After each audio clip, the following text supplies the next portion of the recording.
آپ جانتے ہیں کہ سیدنا ابو بکر صدیق رضی اللہ تعالی عنہ کو اللہ کریم نے بے بہا محاسن محامد اور خوبیوں سے نوازا تھا۔ سبحان اللہ۔ جس طرح آپ مردوں میں سے سب سے پہلے ایمان لائے، اسی طرح آپ سب سے پہلے مبلغ اسلام بھی ہیں، سبحان اللہ۔ خطیب اسلام بھی ہیں۔ حالت امن ہو یا حالت جنگ، تو ہمیں سیدنا ابو بکر صدیق رضی اللہ تعالی عنہ رسول کریم صلی اللہ تعالی علیہ وسلم کے ساتھ ساتھ دکھائی دیتے ہیں۔ سبحان اللہ۔ سبحان اللہ۔ جیسے دوستو، اسلام لانا بہت بڑی سعادت ہے بے شک، اور بیش بہا سعادتوں کا ایک سرچشمہ ہے۔ اسی طرح راہ حق میں ہجرت کرنا بھی بہت بڑی سعادت ہے۔ سبحان اللہ۔ سبحان اللہ۔ اللہ پاک نے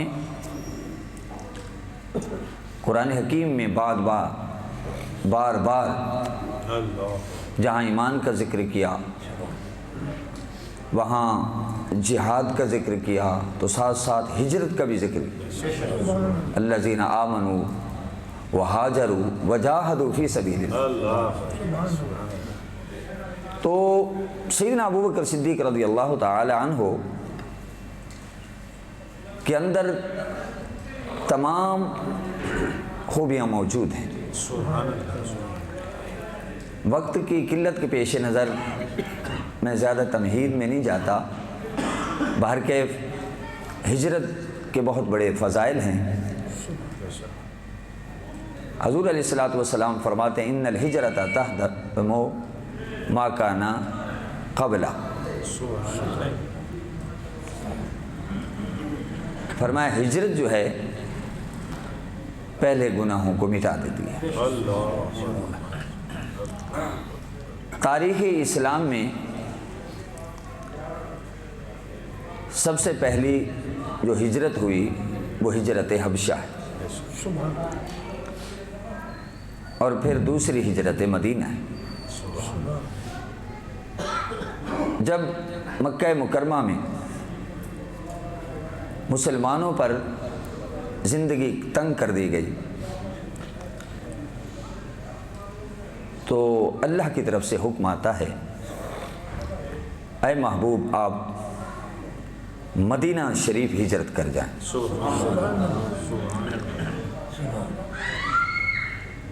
اچھا، اس میں بہت ساری حکمتیں ہو سکتی ہیں۔ ایک حکمت یہ بھی ہے کہ اگر حضور صلی اللہ تعالی علیہ وسلم ہجرت نہ کرتے، صرف مکے میں ہی رہتے، تو کوئی کہہ سکتا تھا، کوئی سوچ سکتا تھا کہ حضور صلی اللہ تعالی علیہ وسلم کو جو شرف حاصل ہوا ہے، جو آپ کو فضیلت حاصل ہوئی ہے، بزرگی حاصل ہوئی ہے، اس لیے حاصل ہوئی ہے کہ یہاں خدا کا گھر ہے۔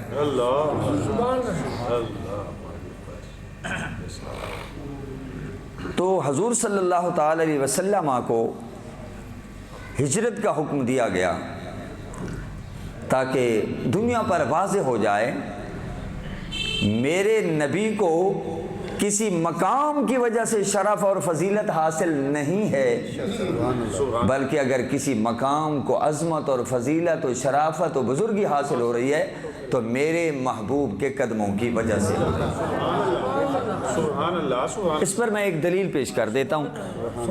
اللہ نے فرمایا لا اقسم بہذا البلد وانت حل بہذا البلد۔ محبوب، مجھے اس شہر کی قسم، ہذا اس میں اشارہ ہے اور مشار الیہ مکہ ہے، اس شہر مکہ کی قسم ہے مولا، اس لیے کہ تیرا گھر خانہ کعبہ، بیت اللہ، مرکز انوار و تجلیات یہاں موجود ہے، اس لیے نہیں۔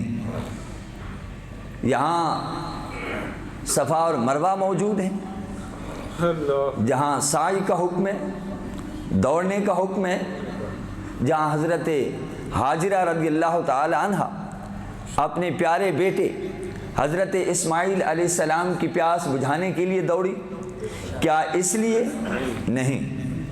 کیا یہاں مینا موجود ہے، عرفات موجود ہے، زمزم موجود ہے، مزاب رحمت؟ فرمایا نہیں، مکہ میں تو یہ ساری چیزیں پہلے بھی موجود تھیں، لیکن جب محبوب جلوہ گر ہوئے اور یہاں کے ذروں نے میرے محبوب کے قدم چومے تو پھر اس کی شان میں اور اضافہ ہو گیا اور عظمت اجاگر ہو گئی۔ تو فرمایا لا اقسم بہذا البلد، مجھے اس شہر مکہ کی قسم ہے، اس لیے کہ وَأَنْتَ حِلٌّ بِهَذَا الْبَلَدِ، کہ اے محبوب آپ اس شہر میں رہتے ہیں، آپ اس شہر میں رہتے ہیں۔ تو خیر ہجرت کا حکم آیا، حضور علیہ السلام نے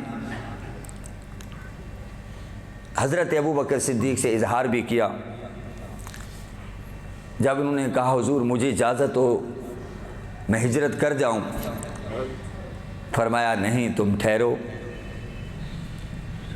تم ٹھہرو، انتظار کرو۔ اشارہ دے دیا کہ جب اللہ کا پیغام آئے گا، حکم آئے گا، تو آپ میرے ساتھ ہجرت کرو گے۔ سبحان اللہ۔ اب مزے کی بات یہ ہے، ہجرت کا حکم کس وقت آیا؟ جب کفار مکہ تلواریں لیے ہوئے محاصرہ کیے ہوئے کھڑے ہیں اور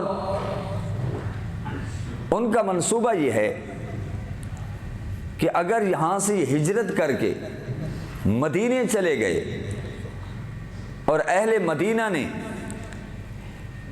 ان کا دامن تھام لیا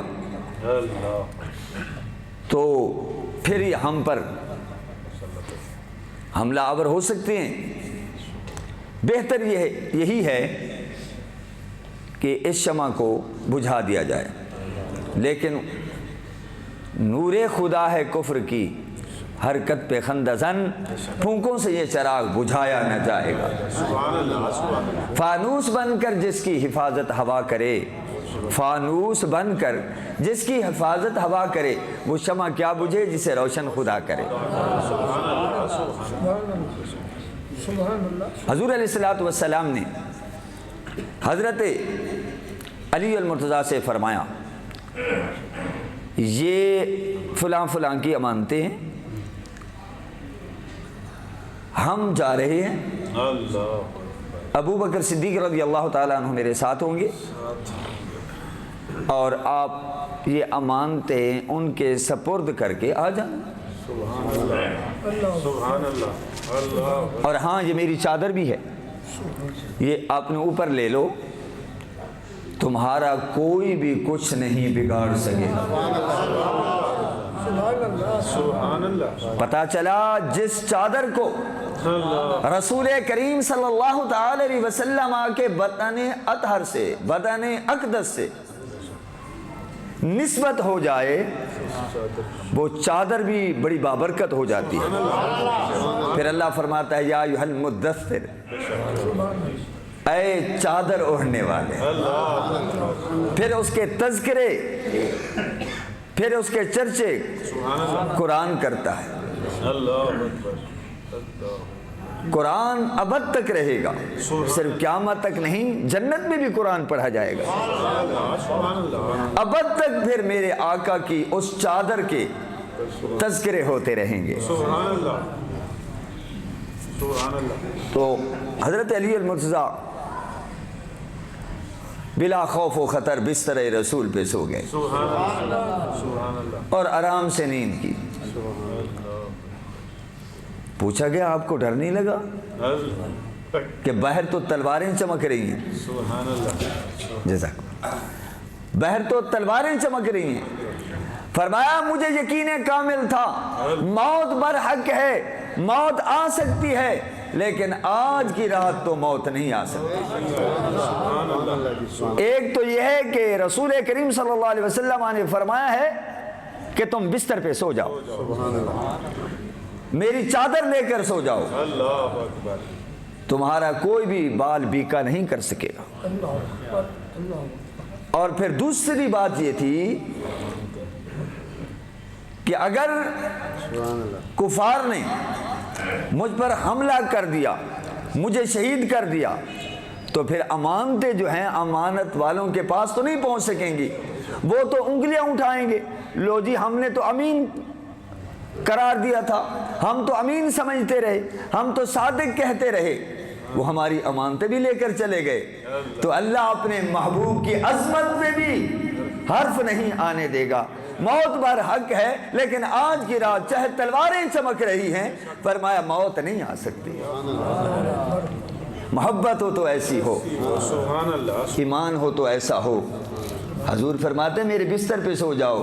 حضرت علی المرتضیٰ یہ نہیں کہتے حضور آپ تو جا رہے ہیں، کہیں آ کر وہ مجھ پر حملہ نہ کر دیں. خدا کی قسم گویا کہ حضرت علی بھی فرمایا کوئی بات نہیں، اگر مصطفیٰ کے حکم کی تعمیل میں جان بھی چلی جائے تو یہ سستا سودا ہے. سبحان اللہ سبحان اللہ. گویا کہ ایک جان نثار کو، اپنے چچا زاد بھائی کو، حضرت سیدنا علی المرتضیٰ کو بستر پہ سلایا، اور حالانکہ وہ کھڑے ہوئے ہیں. میرے آقا قرآن حکیم کی یہ آیت پڑھتے ہوئے وَجَعَلْنَا مِن بَيْنِ أَيْدِيهِمْ صَدًّا وَمِن خَلْفِهِمْ صَدًّا، ہم نے ان کے آگے بھی فرمایا سد راہ، دیوار کھڑی کر دی، اور ان کے پیچھے بھی. آنکھیں تھیں مگر دیکھ نہ سکے، پردے آ گئے آنکھوں پر، اندھے ہو گئے. ویسے بھی دشمنی رسول میں اندھے ہو چکے تھے. حضور ان کے درمیان سے تشریف لے گئے اور سیدھے حضرت ابو بکر صدیق رضی اللہ تعالی عنہ کے گھر تشریف فرما ہوئے، دستک دی، باہر آئے. حیران ہو گئے کہ یہ وقت تو حضور صلی اللہ علیہ وسلم کی تشریف آوری کا نہیں ہے، تو آج اس وقت تشریف لائے ہیں. تو آپ نے فرمایا گھر میں کوئی اور تو نہیں ہے؟ کہا جی گھر والی ہیں. حضور سب آپ کے اپنے ہیں، کوئی راز کی بات ہے؟ فرمایا راز کی بات یہ ہے کہ اللہ کا حکم آ گیا ہے ہجرت کا، تم نے میرے ساتھ چلنا ہے. اللہ کی قسم وہ پہلے تیار کھڑے تھے. یہ نہیں کہا اچھا حضور ہماری تو تیاری ہی نہیں ہے. وہ جب سے حضور نے اشارہ دیا تھا آپ تیاری میں تھے، بلکہ 2 اونٹیاں تیار کر لیں. برکہ وہاں مختصر سا سامان، پانی کا مشکیزہ اور طعام وغیرہ یہ تیار ہوا، اور حضور علیہ الصلوۃ والسلام غار ثور کی طرف، یعنی ہجرت کا آغاز ہو گیا. اور سبحان اللہ، مکے میں جائیں جن کو پتہ ہے، جو اپنا الطریق الہجرہ ہے جہاں سے حضور صلی اللہ علیہ وسلم نے ہجرت فرمائی، اب وہاں مسجد الحجرہ موجود ہے. یہاں حضور صلی اللہ تعالی علیہ وسلم نے 2 نفل بھی ادا کی. الحمدللہ میں وہاں گیا ہوں، کیونکہ وہاں ہم قریب ہی ہوتے ہیں، کوئی دور نہیں ہے. تو وہاں حاضری ہوئی، اور حضرت ابو بکر صدیق اور حضور علیہ الصلوۃ والسلام رواں دواں ہو گئے اور غار ثور کی طرف جا رہے ہیں. حضرات محترم، حضرت ابو بکر صدیق رضی اللہ تعالی عنہ کے چلنے کا انداز بڑا منفرد ہے. کبھی آگے کبھی پیچھے، کبھی دائیں، کبھی بائیں۔ اللہ حضور نے فرمایا ما لک تمشی بین یدی ساعتا ومن خلفی ساعتا۔ اے ابو بکر، یہ چلنے کا کیا انداز ہے؟ کیا ہوا آپ کو؟ کبھی آپ آگے آ جاتے ہیں، کبھی پیچھے آ جاتے ہیں، کبھی دائیں کبھی بائیں۔ حضور یہ ہم خطرناک راستے پہ چل رہے ہیں، اللہ نے بہت بڑی اپنی امانت میرے سپرد کی ہے۔ جب مجھے خیال آتا ہے کہ کہیں کوئی دشمن آگے نہ آ رہا ہو تو میں آگے آ جاتا ہوں تاکہ کوئی بات ہو تو مجھے پہنچے، میرے آقا محفوظ رہیں۔ خیال آتا ہے کہ پیچھے سے کوئی نہ آ رہا ہو، میں پھر پیچھے آ جاتا ہوں۔ خیال آتا ہے کہ دائیں طرف سے وار نہ کر دے، میں پھر اس طرف سے آ جاتا ہوں۔ خیال آتا ہے کوئی اس طرف سے نہ حملہ کر دے تو پھر میں اس طرف سے آ جاتا ہوں۔ سبحان اللہ سبحان اللہ اکبر۔ حضور نے دعا دی، اللہ آپ کو رضوان الاکبر عطا فرمائے۔ رضوان اکبر کیا ہے؟ مطلب یہ ہے کہ اللہ پاک قیامت کے دن سب لوگوں کو، مسلمانوں کو عام تجلی عطا فرمائے گا۔ اے ابو بکر صدیق، تمہارے لیے خاص تجلی، یعنی عام لفظوں میں کہہ دوں دوسرے مسلمانوں کے لیے عام دیدار ہوگا اور آپ کے لیے خاص دیدار ہوگا۔ سبحان اللہ۔ بہرکیف سیدنا ابو بکر صدیق رضی اللہ تعالی عنہ نے دیکھا کہ محبوب کے پاؤں بھی ذرا زخمی ہو رہے ہیں، تو عرض کیا حضور میرے کاندھے پہ آ جائیں۔ حضور صلی اللہ علیہ وسلم نے ان کی اس گزارش کو شرف قبولیت عطا فرمایا۔ آپ کاندھے پہ سوار ہو گئے، اور جب مکہ فتح ہوا تو خانہ کعبہ میں بت نصب تھے۔ حضور نے توڑے اور کچھ بت اوپر تھے،